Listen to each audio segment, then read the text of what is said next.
한 사람이면 패하겠거니와 두 사람이면 맞설 수 있나니 세 겹줄은 쉽게 끊어지지 아니하느니라.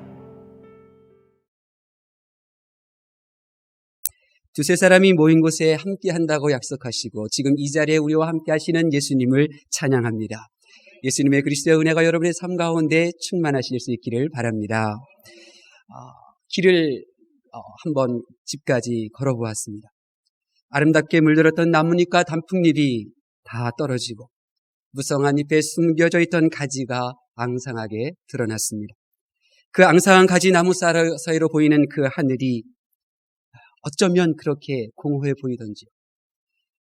많은 뭔가가 부족함을 느끼게 하고 허전함을 넘어 쓸쓸함을 느끼게 하였습니다. 저는 생각해 보았습니다. 내 안에 이렇게 발생되어지는 이 허전함이 뭘까? 내 안에 생기는 이 부족함이 느껴지는 부분들은 어떤 부분들일까? 그리고 사람 때문인지 나의 무능력 때문인지 그런 부분들에 대해서 가만히 생각할 때 하나님께서 제게 주시는 질문이 있었습니다. 그리고 저는 그 질문을 가지고 대림절 이제 한 주 앞서서 여러분과 함께 지난 새벽 시간에 은혜를 나누었습니다. 하나님께서 제게 던지신 그 질문은 이것이었습니다. 예수님께서 이 세상에 오신 것처럼 예수님이 너희 마음에도 왔느냐? 라고 하는 질문이었습니다.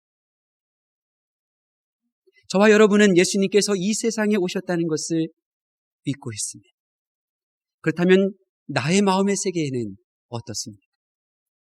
이 세상이 아니라 내 마음의 땅, 내가 마음대로 느끼고 내가 마음대로 생각하고 내가 마음대로 말하고 행동하는 내 마음의 세계에도 과연 예수님께서 오셨는가 말입니다.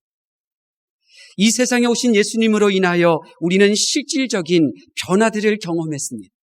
예수님께서 이 세상에 오심으로 인하여 우리는 하나님의 자녀가 되었고 영원한 천국에 들어가는 실질적인 변화를 경험하였습니다. 그렇다면 내 마음 안에도 예수님이 오신다면 그러한 분명한 변화가 있어야 되지 않겠습니까?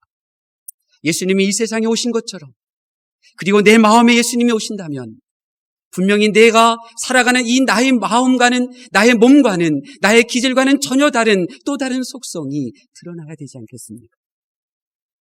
이번 대림절 기간을 맞이하여서 여러분 안에 계신 그 예수님이 정말 회복되어 주시고 또 예수님이 여러분의 심령 속에 거하실 수 있기를 예수님의 이름으로 축원합니다. 예수님께서 말씀하셨듯이 이 성경은 예수님에 대하여 다 증거하고 있는 것입니다. 그래서 우리가 성령의 이 내주하심 따라서 이 말씀을 보게 되면 이 구약이든 신약이든 이 말씀 속에 깃들어져 있는 예수님이라고 하는 보화를 발견하게 됩니다. 오늘 본문 말씀도 마찬가지입니다. 우리가 성령의 내주하심으로 왜 예수님께서 이 세상에 오셨는가? 왜 예수님께서 내 마음의 땅에 나의 마음의 이 세계에도 꼭 오셔야만 하는가? 이 질문을 가지고 이 말씀을 읽는다면 예수님이 이 세상에 내 마음속에 오셔야 하는 그 놀라운 보화를 발견할 수 있게 되는 거죠. 오늘 본문 말씀 속에 이 보화를 캐내어 가시는 여러분이 되실 수 있기를 바랍니다. 첫 번째로 왜 예수님이 이 세상뿐만 아니라 이 세상에 오신 것처럼 내 마음에도 오셔야 하는가? 나 한 사람이면 패하기 때문입니다. 나 한 사람이면 성경에서 보여지는 하나님은 어떤 하나님이시냐면 한 사람 한 사람에게 넘치는 복을 주시는 좋은 하나님입니다. 그래서 아담을 위하여 하나님께서는 생육하고 번성하여 충만하라고 하는 복을 부어주셨어요. 그리고 이런 하나님의 마음을 성경은 어떻게 표현하고 있느냐면 한 영혼이 천하보다 귀하다고 기록하고 있는 것입니다. 이처럼 하나님께서는 사람에게 넘치는 복을 주셨어요. 그러니까 사람들은 하나님께서 주신 이 복된 약속을 가지고 생활하고 있습니다. 그런데 왜 우리는 힘든 걸까요? 우리는 왜 지치는 걸까요? 왜 우리는 때로 쓰러져 있는 자기 자신의 연약한 모습을 보아야만 하는 걸까요? 성경은 이렇게 말합니다. 한 사람이면 패한다. 한 사람이면 패한다. 내가 한 사람으로 살아가기 때문에 패한다는 것입니다. 여기서 말하는 한 사람이 누구입니까? 오늘 본문에서 말하는 한 사람은 바로 예수님이 내 마음속에 없는 그 사람을 말합니다. 예를 들어 하나님을 잘 믿었던 바리새인들 한번 생각해 보세요. 바리새인들은 하나님의 말씀을 믿었고 하나님이 계시다는 것도 알고 있었고 하나님을 사랑하였습니다. 그런데 그들의 하나님을 향한 그 사랑은 인정받지를 못했습니다. 왜 그랬을까요? 그들의 마음속에는 예수님이 안 계셨기 때문입니다. 그렇습니다. 비록 내가 예수님을 사랑한다고 하지만, 그래서 내가 예수님을 사랑함으로 그렇게 많은 일들을 한다고 하지만, 그러나 그것이 자기 마음에서 나온 사랑이라고 한다면 주님을 위한 그 사랑으로 이 세상에서 이길 수 있는 것들은 그렇게 많은 것이 아닙니다. 비록 그가 하나님을 위하여 많은 일을 하고 위대한 일을 하고 엄청난 헌신을 한다 할지라도 예수님 마음에서 나오지 않는, 예수님이 계시지 않는 마음에서 나온 헌신이라고 한다면 그 헌신으로 천국에서 상급받을 수 있는 것은 아닙니다. 자기 마음에서 나오는 것은 사랑이라 할지라도 사랑이 아니고, 자기 마음에서 나오는 것은 헌신이라고 말한다 할지라도 하나님은 그것을 헌신으로 인정해 주지를 않습니다. 왠 줄 아십니까? 자기 마음에서 나왔기 때문에. 자기 마음은 어떤 마음입니까? 성경은 심히 부패한 마음이라고 말하고 있습니다. 성경은 선한 마음은 하나도 없다고 말하고 있습니다. 그러므로 예수님이 없는 마음으로 행하는 것은 아무리 선이고 사랑이라 하도 그 부패한 마음, 선이 없는 마음에서 나온 것이기 때문에 실패할 수밖에 없는 것입니다. 생각해 보십시오. 만물의 이름을 지어주었던 아담 얼마나 똑똑했습니까? 모든 만물들의 이름을 지어주고 그들의 이름을 기억하였던 이 아담 정말 똑똑한 사람이었습니다. 그러나 그가 홀로 있었을 때 그는 패배했습니다. 이스라엘의 초대 왕으로 뽑힐 때 사울 얼마나 겸손한 사람이었습니까? 그 겸손했던 이 사울 왕도 홀로 있었을 때 그는 패배했습니다. 이스라엘 위대한 왕, 하나님의 마음에 합한 사람이었던 다윗 왕도 홀로 거하였을 때 우리아의 아내 밧세바와 더불어 죄를 지음으로 그는 패배한 모습을 보여주었습니다. 내게서 시작한 사랑과 충성은 영원할 수가 없습니다. 내 마음에서 시작한 헌신도 마찬가지입니다. 예수님을 의지하지 않는 마음, 예수님이 없는 마음으로 시작된 그 모든 일들은 나로 하여금 패배자가 되게 합니다. 그럼 예수님께서 이 세상에 사는 동안 놀라운 기적을 펼쳤던 사역자들을 천국문 앞에서 만나는 비유를 말씀해 주신 적이 있습니다. 이 세상에서 예수님의 이름으로 놀라운 기적을 베풀었던 사역자들, 놀라운 위대한 일들을 펼쳤던 그 사역자들에게 천국문 앞에서 들려주신 예수님의 말씀은 불법을 행한 자들아, 나는 너희를 모르니 내게서 떠나라 하신 것이었습니다. 불법이 무엇입니까? 예수님이 모르는 일들을 행한 모든 것들.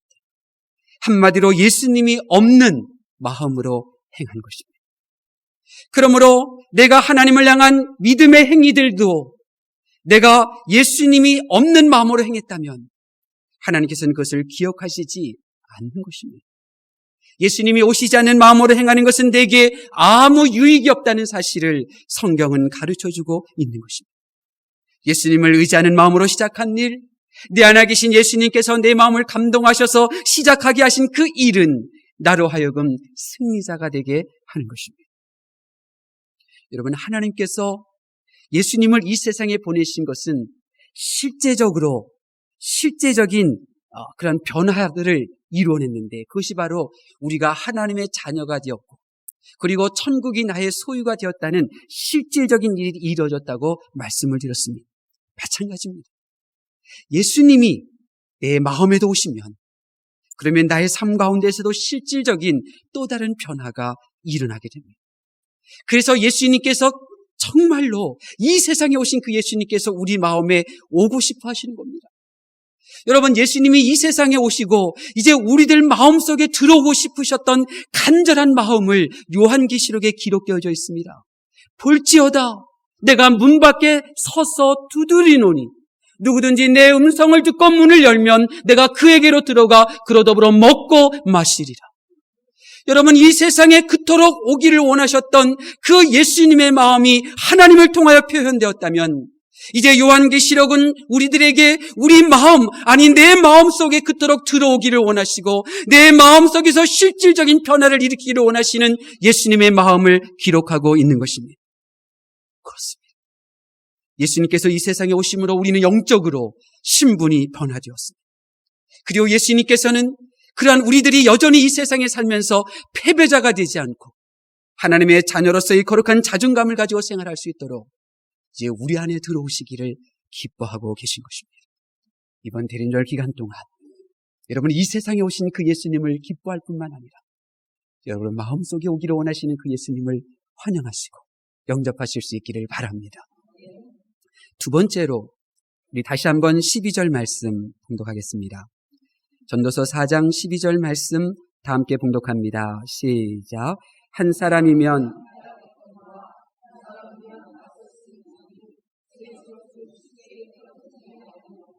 아멘. 왜 예수님이 이 세상에 오시고 내 마음속에 오셔야 되는가?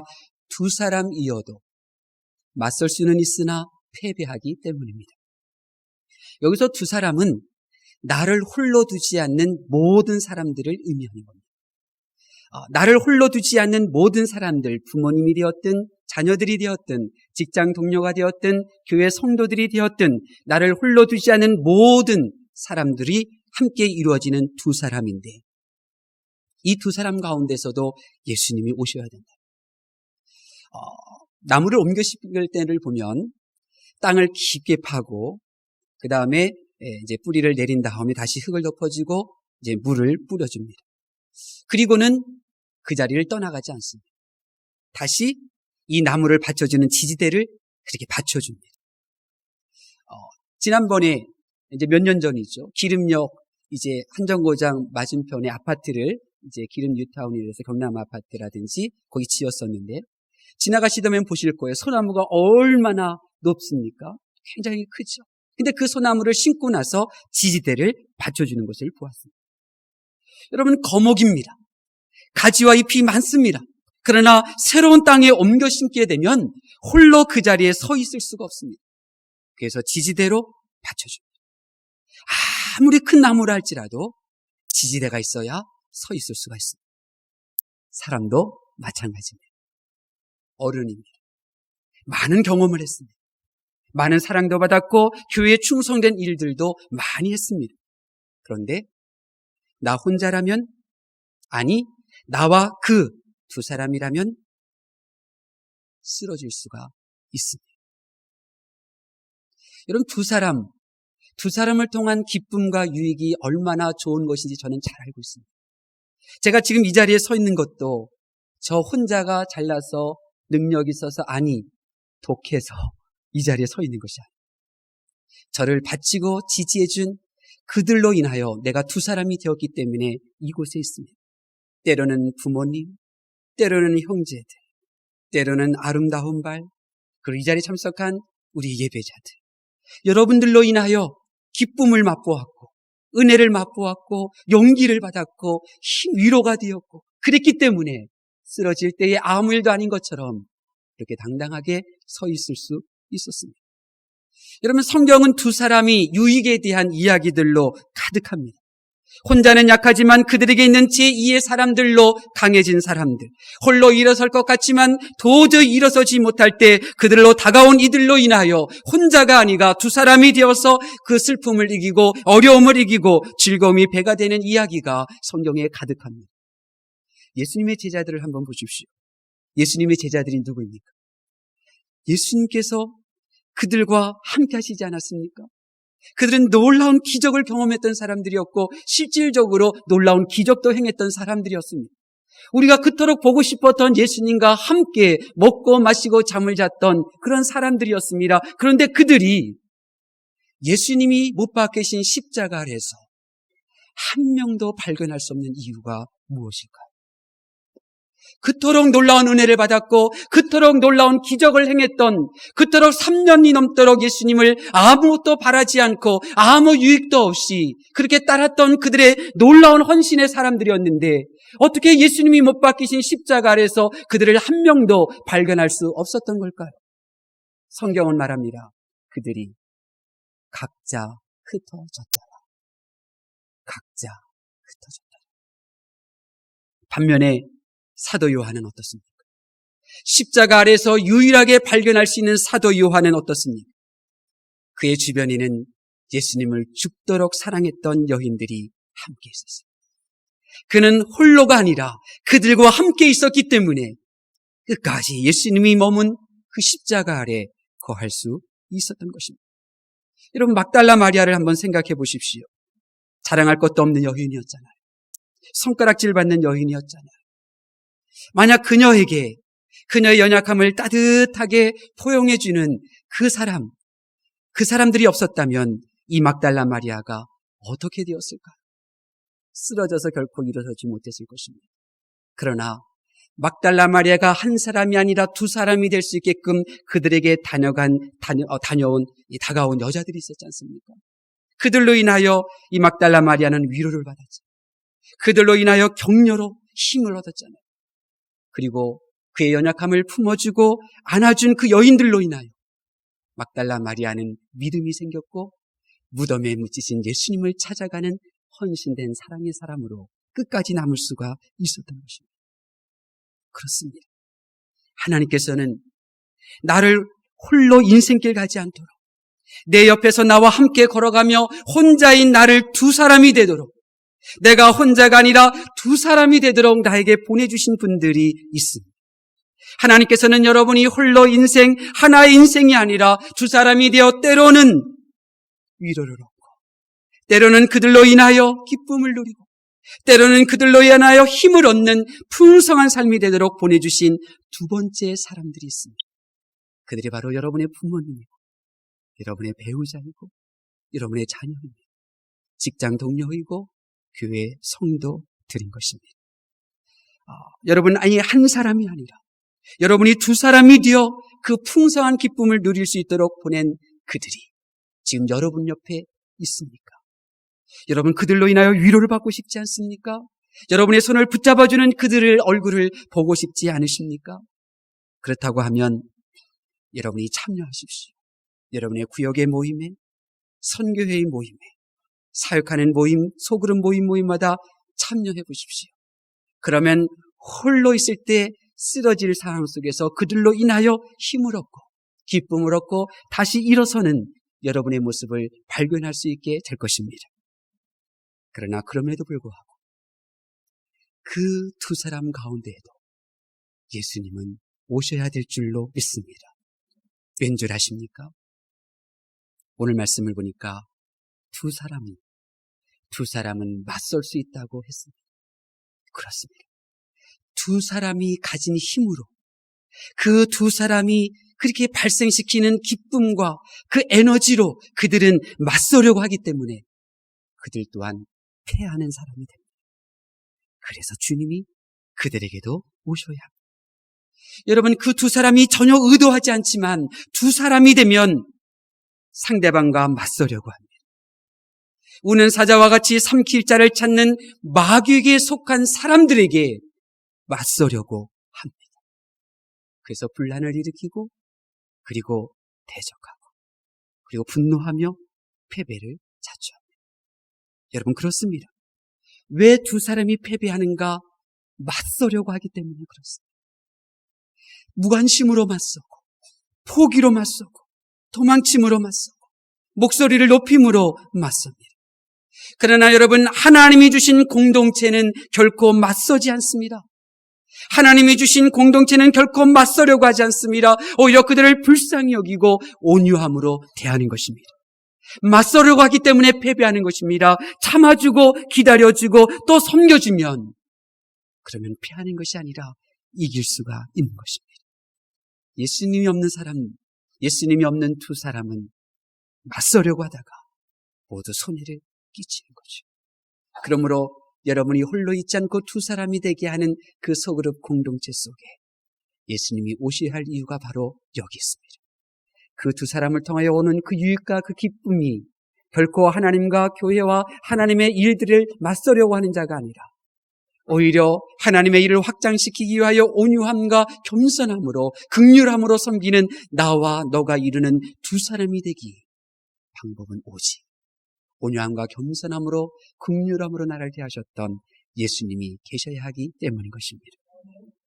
마지막 말씀이 바로 그것입니다. 우리 다시 한번 12절 말씀 봉독하겠습니다. 12절 말씀 시작. 한 사람이면 패하겠거니와 두 사람이면 맞설 수 있나니 세 겹줄은 쉽게 끊어지지 아니하느니라. 아멘. 3겹줄, 세 개의 줄, 세 개의 끈이란 뜻입니다. 성경에서 말하는 숫자는 특별한 의미가 있습니다. 특별히 3이라고 하는 숫자는 완전수입니다. 누가 완전하십니까? 하나님이 완전하시죠. 그래서 3이라는 숫자는 하나님을 의미합니다. 나 홀로 있던 그 사람, 나와 너 그 두 사람, 그리고 다시 예수 그리스도가 그곳에 오실 때 비로소 삼겹줄이 이루어지게 되는 것입니다. 이 세상을 창조하신 분, 나를 구원하신 분, 죽은 자도 살리시는 그 하나님이 나와 너 이 두 사람 사이에 그 하나님이 계셔야 비로소 삼겹줄이 될 수 있는 것이고 연합하여 완벽하고 결속이 단단하며 결코 끊어지지 않는 강도를 유지할 수가 있는 것입니다. 바울 사도가 그가 속한 공동체가 어떤 공동체인지 로마에 있는 성도들에게 자기가 속한 공동체를 소개한 말씀이 있습니다.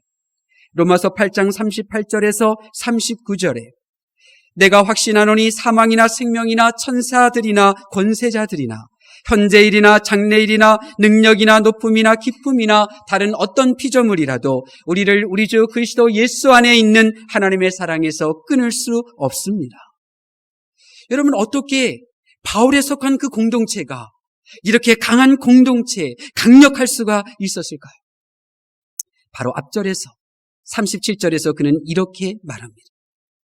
우리를 사랑하시는 이로 말미암아 넉넉하게 이기기 때문입니다. 우리를 사랑하시는 이로 말미암아. 여러분, 바울에게는 그를 위로하고 그와 함께 슬퍼하고 그에게 손을 내밀며 그를 돕는 기뻐하는 두 사람뿐만 아니라 그들로 하여금 삼겹줄이 되게 하시는 예수님이 계셨던 것입니다.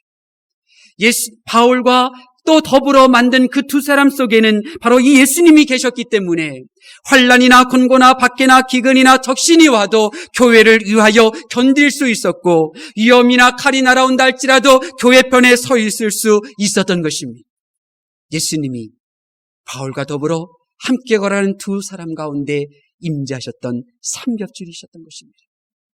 힘들다고 손해가 되어도 그 두 사람 가운데 함께 하시는 예수님으로 인하여 우리는 맞서려고 하지 않습니다. 억울하고 자존심이 상하더라도 우리와 함께하여 삼겹줄이 되어주시는 예수님의 은혜로 인하여 대적하지 않습니다. 오히려 온유함과 긍휼함으로 겸손함으로 그들을 섬겨드립니다. 그럴 때 하나님께서 일하시고 성령님께서 일하시기에 패하는 자가 아니라 이기는 자가 될 줄로 믿습니다. 여러분, 우리 부학교회가 바로 이런 교회입니다.